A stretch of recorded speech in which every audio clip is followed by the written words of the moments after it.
Just finished the first day in pads. Really was not much different than the last couple days, other than, it was probably about 20 minutes or so, 20, 25 minutes of live. Didn't have the quarterbacks live yet. Probably have them go live on Thursday. But there was some live tackling, which should bring a certain level of intensity and also a certain level of true football. So I'll probably would have gone a little bit longer, but then I got mad at something and just made them run, made them run for 10 or 15 minutes and then ended practice. So, Rich, once you get pads on, how long before you determine if they're as physical as you want to be? Do you have to get to scrimmages? Or? Oh, I hope it doesn't take a whole lot, but there was, and that was the reason I got upset at the end, but there's way too many moments of softness. And I think sometimes it's not everybody all the time, and it's not the same guy all the time. But it can't ever be allowed. And I just love sometimes that our guys don't even realize that they're being soft. You know what I mean? I don't want to say it's in their DNA. It's just their version of going hard, and ours hasn't quite measured up all the time.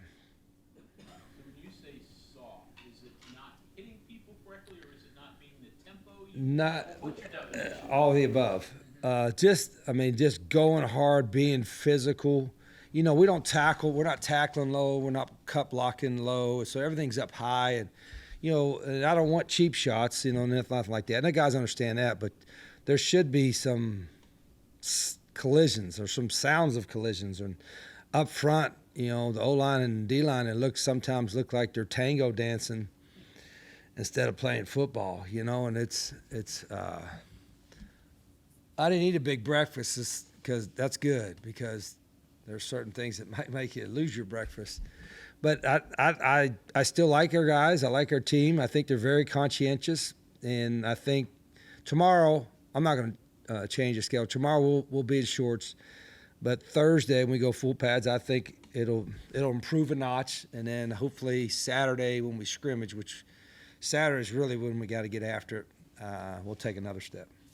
Is there anything you try to do as the head coach to try to bring a little bit more of that physical toughness and aggressiveness out of them at this point, and can't? You mean other than yell? If that's what works. Yeah, that's. I don't think I don't think you always have to yell. I do, but it's because that's kind of the way I coached, I guess. But other coaches, they have to coach to their personality. You can get it. There's not one way to coach. I'm kind of loud. Other coaches are a little bit more cerebral, and that's fine as long as whatever you got to do to get results. And it wasn't like yelling the whole practice, but there are some moments where you almost have to overemphasize things. So not just that particular player, but all the players at that position or have that role understand it. The last thing you got to do, and the guys understand this, we can't make the same mistakes tomorrow as we did today. Some of the things that are egregious, like in the football sense, not in the life sense, but some of the things that are egregious in the football sense, we really got to make a point out of, because everybody's got to understand that part of it. Like running around the route at the wrong depth or something like that. You'll correct it, and hopefully they'll get corrected. But like if you run the wrong route because you're lazy and don't do a particular technique in that route because you're lazy, that is a different type of dynamic to get corrected, in my opinion. Are the egregious errors, are they usually mental things? Like you said, just running at the wrong they're usually, I think it's all mental, right? When you either didn't know what you're doing, which that to me is usually not the case, or you're too lazy to do it the right way. Typically, most of the things that I'm get upset about is they take the easy way out. They take the lazy way out. We said that earlier. Everything, when it was a couple of days ago, everything's made for them to be easier. And so, unfortunately, sometimes they take that to the football sense, and they take the easy route in doing a technique, and when the hard way is the better way. But our guys, like I said, I think they're very conscientious. So I think the next day in pads, we'll be a little more physical up front. We'll be a little more attuned to the details when when you're going live to not be lazy in your techniques. When you were describing your installation process, the kind of the 5 parts, 5 days deal, is that like intertwined, some run, some pass, and then the plays in there that have options off each other? Yeah, I'm always overly ambitious with our install. Like this is what we want to get in, and then inevitably we can't even do the things we wanted to do right in the first day. It's like, then I go back, it's like, why we got all these plays? All we got to do is run, 10 or 12 of them and run really good and have options off of them. So that'll be part of my discussions with the offensive staff. I mean, I'm there, I'm responsible for it, so I've got to make sure that we got enough plays to have success, but we got to be able to run those plays really, really good, and then we can branch out from there. We're not ready to branch yet, really. When you started, you were probably practicing 2-3 times a day during camp, 6 hours. Obviously, you don't come close to that anymore. So how do you develop in camp without being on the field? So meeting room, that much more important? How does it work? Yeah, I think there's no question. It's a little difference that the guys are here in the summer and we are able to spend time with them. So that's helped where you don't have to have multiple practices. But I also think in a way it hinders, like every coach, we used to have 2 days, 3 days. Guys, and you didn't have guys pulling a lot of muscles because, man, they was in shape. When I played over here as a freshman, I remember we walked 6 times from the Towers dormitory because you had walked over for the morning practice, then back, walked over for the afternoon practice and back, then you walked over for the evening practice and back. So you had 6 times you walked back and forth in three days. And, that's what everybody did back then. And so we didn't need cars because we were in shape. I would have took a ride, but we weren't allowed to take a ride. So, I'm not one of these guys that goes back and says, oh, look at the hard day, how hard it was back in the day and all that. These guys work hard and I got a great training staff. But I do think it's this commonplace. Now, here you are, getting me going on a rant again. I think it's just commonplace for guys to think more about other stuff than football. Well, there should be nothing else on their mind like during football camp than football. I mean, they're going home and, I don't know what our guys doing. They get a couple hours. They got a couple hours this afternoon. They're probably going home and watching somebody dance in their tights on TikTok in their locker room, probably. Or they're watching SpongeBob SquarePants, or, they might be playing video game football. Maybe that's the closest thing they got to football, but I don't know. You're talking about the difference between when you were playing in 1984 Yeah. and now. How about when you got here in 2001? Is it much different than then? Yeah, I even think then there was less, I don't say less to do, but less options. There wasn't cell phones then. I don't think there wasn't cell phones. There wasn't video games. So even then it was not as difficult, but not nearly as much. And again, I'm an advocate. Like, look at our stuff, right? All the stuff we got in this building, and I'm an advocate for all these kids and the stuff we're doing for them and all that. But I do think part of my responsibility is to teach our guys to get up, put a great day's work in, and maybe, I don't know if you're going to outwork your opponent because everybody works hard, but have a sense of appreciation for their opportunity and work really, really hard to make the most of it. And then when they graduate or they move on to whatever career they're going to have, they're going to outwork somebody in the same field so they can have success. That's kind of a pipe dream, but I also think there's some realistic goals with that. My previous experiences with college football camp, it was very much, more. Is that August and Broadus football you're talking about? Yes, sir. Okay. Like 7, 8 a.m. to midnight, pretty much full between meetings, lifting, practices. Yeah. Do you still keep it that way, or do Yeah, you give it yesterday, we don't lift every day now during camp, but yesterday they met and lifted in the afternoon, and at night we had a walkthrough and meetings, and so they're here most of the day, but it's like, I'm sorry, it's not a grind, from 7 to 8, whatever. People say, oh, it's a grind.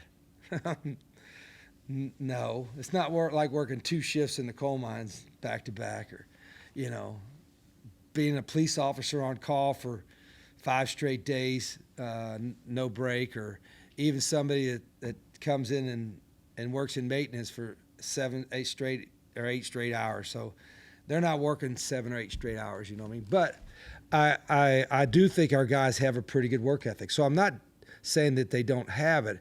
I'm just saying when we try to push them to up that, it's foreign to a lot of them. And I want it to be not foreign to them from now until the rest of their careers. And I'll give a shout out to Pat McAfee. I mean, Pat's one of my guys, and Pat's hugely successful, at everything he does. But Pat works his tail off now. I'm telling you, look at all the things he does. I mean, from 7 days a week all over the country. I mean, he's earned his success, and there's a lot of guys that have a similar story to that. And that's what me, and I'm saying Pat learned that from us, but some of that mentality I think he got from here, and the rest of it he developed himself, and he's hugely successful because of it. Do you have to teach that every off season, or the longer you're at a place, does that culture become ingrained and its players kind of right? You hope that the longer they're with you, they actually help you teach that culture. The veterans. Like right now, I guess there's a guy or two that came with us from Jack State that could maybe say they were a veteran in the system a couple of years. But even those guys, I had to get on a little bit. So you hope that helps grab those guys help the new guys coming in. So always the first year's always the hardest. That's just common sense. What will prove to you when you turn it up a notch? When I ain't got to yell. I ain't got to blow my whistles much. When I ain't got to run them after practice. It's oh, this was good, man. I feel good. People say you like to yell. No, I like to win, and I shouldn't yell as much as I do, and I'll try to get better at that. But I can't make any promise. I would, like I said, if I'm doing this, you guys get me on a rant every day. If I'm doing the same rant a week from now, I'm gonna have some serious concerns. Do you feel better about your offensive line depth at this point? No. I don't feel better about any depth, but I don't feel better about anything. Does that answer your question? Other than the fact I like my team, but I just don't feel better about where we're at. So we got time. Like, what's your perception? How good are you normally at knowing what you have? Like last year, you thought you may have been a little bit better, and you lost your first 3. Are you normally pretty good at knowing what you are? If I look back, and I keep my notes, and if I look back, I think I got my notebook from last August. If I look back at my notebook from last August after practice 6, I probably had the same notes on there. Raquel will probably tell you she was there at every one of them. It was probably around the same spot. A lot of new guys, a little frustration here and there, a little optimism, and that's kind of where we're at. Like I got a little frustration, I got some optimism, so I'm like, okay, that's probably where it was at the year before that, and probably in 2005 and 2003 and 2001, everywhere else. You talk a little bit, got news yesterday, linebackers going to be added through the portal, and you were talking yesterday about potentially adding a running back or 2. Yeah. What's navigating the portal process during camp like? Finding who's out there, if they're eligible, what the interest is, and do we want to try to bring them in now? So there's a bunch of guys in the portal, but there's a running back or 2. There might be an old lineman or 2 that we're looking at. And I've told my recruiting staff, just keep looking. It's hard to add now. They'll be so far behind, but we have some concerns about depth at certain positions, and we got to make sure we're addressing it. No specific names required, but does that mean you have some players that were on the roster to start camp? I could tell you, but then I'd have to shoot you. No, and there's names. I mean, I know who they are, but there's until you will know if we add anybody, they're here. It ain't like the possibility they're here. You'll see them out practice. Based on last year and some of the changes, you said you probably had to make, like going back and making sure that history doesn't repeat itself in preparation, right? You don't start 0-3. Are you applying? Are you applying any fixes? We didn't play good, and some of it was who we played, and some of it was a lot of circumstances. Every circumstance is a little bit different, but again, I also want to make sure that the notes I wrote down. Hey, we probably should do this, try to do that, and I'm looking at those because again, I want to be better coming out of the gates,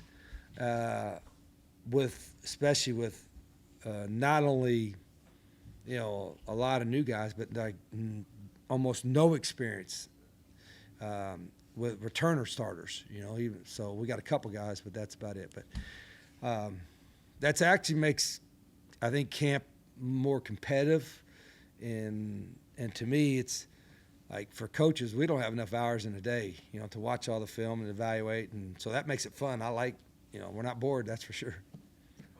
How much unteaching do you have to do with 70-something players, and then? Well, it's really reteach? not like unteaching or bad habits. So, like they just have different habits. Like sometimes a freshman quarterback, for instance, he's not going to have a different habit or a different type of drop or different type of mindset on a certain route package than we do because he don't have any. He has, so, but high school kids are so much better coached nowadays. I mean, these high school coaches do a great job. So young quarterbacks are pretty developed, but our things that we ask our quarterbacks to do are a little bit unique and different. And so it takes all of them a little while to get that. And I think they're getting there. I mean, I think our quarterback situation is going to be okay.